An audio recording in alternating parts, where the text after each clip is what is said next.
Hello friends, मैं आपके सामने एक नए टॉपिक के साथ आया हूँ और ये हमारा टॉपिक है पाई चार्ट। पाई चार्ट क्या है? ये भी एक रिप्रेजेंटेशन है डेटा का, जो हम लोग सर्कल के माध्यम से रिप्रेजेंट करते हैं। सपोज दैट ये सर्कल है, इस सर्कल में ये 3 पार्ट हैं। आप जैसे क्रिकेट मैच देखते होंगे तो सपोज दैट कोई बैट्समैन है, 70% रन जो है इस साइड से गैदर किया, ये रिप्रेजेंट कर रहा है। Now 20% from this side and 10% from this side. ये पाई चार्ट ये दिखाता है। पाई चार्ट में मेनली समझना ये है कि पाई चार्ट में परसेंटेज भी आता है, फ्रैक्शन भी आता है और आपका डिग्री भी आता है।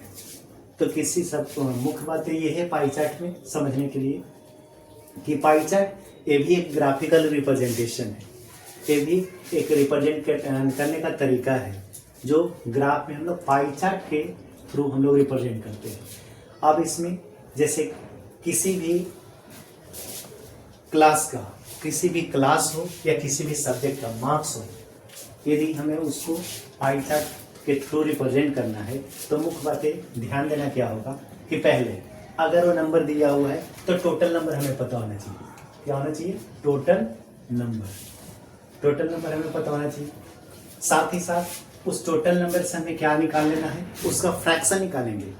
फ्रैक्शन निकाल के परसेंट में कन्वर्ट करना आसान होता है। तो टोटल नंबर ये है।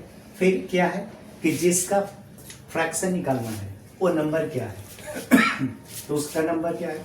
अब उसका फ्रैक्शन बनाएंगे। तो फ्रैक्शन में आप लोग पिछले क्लास में भी पढ़े होंगे और अर्लियर भी पढ़े होंगे कि फ्रैक्शन इज इक्वल टू क्या होता है? दैट इज द जिस नंबर का आपको परसेंटेज या फ्रैक्शन निकालना है वो number by total number. Clear? It means that is the favourable number. जिस नंबर का आपको फ्रैक्शन निकालना है वो नंबर बाय टोटल नंबर। अब क्या करेंगे? जो फ्रैक्शन बनाएंगे। जैसे एक नंबर लिए 2/5। अब 2/5 का मतलब क्या है? फ्रैक्शन ये है कि टोटल नंबर 5 है, उसमें से 2 नंबर का हम जिक्र कर रहे हैं, 2 नंबर का डिस्कस कर रहे हैं, तो ये फ्रैक्शन बन गया। अब इस फ्रैक्शन को परसेंट में कन्वर्ट करना आसान होता है। तो परसेंट में कन्वर्ट करने के लिए बहुत आसान है। परसेंटेज इक्वल 2/5 इंटू 100 से मल्टीप्लाई कर दो। Now 40% that is answer. तो इस तरह से हम लोग परसेंट में कन्वर्ट करने सीख गए। इसी तरह से डिग्री में भी कन्वर्ट किया जाता है। तो डिग्री में सपोज दैट अगर 20 डिग्री दिया हुआ है तो 20 डिग्री क्या है? आप लोग सभी जानते हो कि कंप्लीट एंगल कितना होता है? Complete angle is equal to 360 degree. 360 degree. अब इसका फ्रैक्शन बनाएंगे तो फ्रैक्शन क्या होता है? 20/360 डिग्री।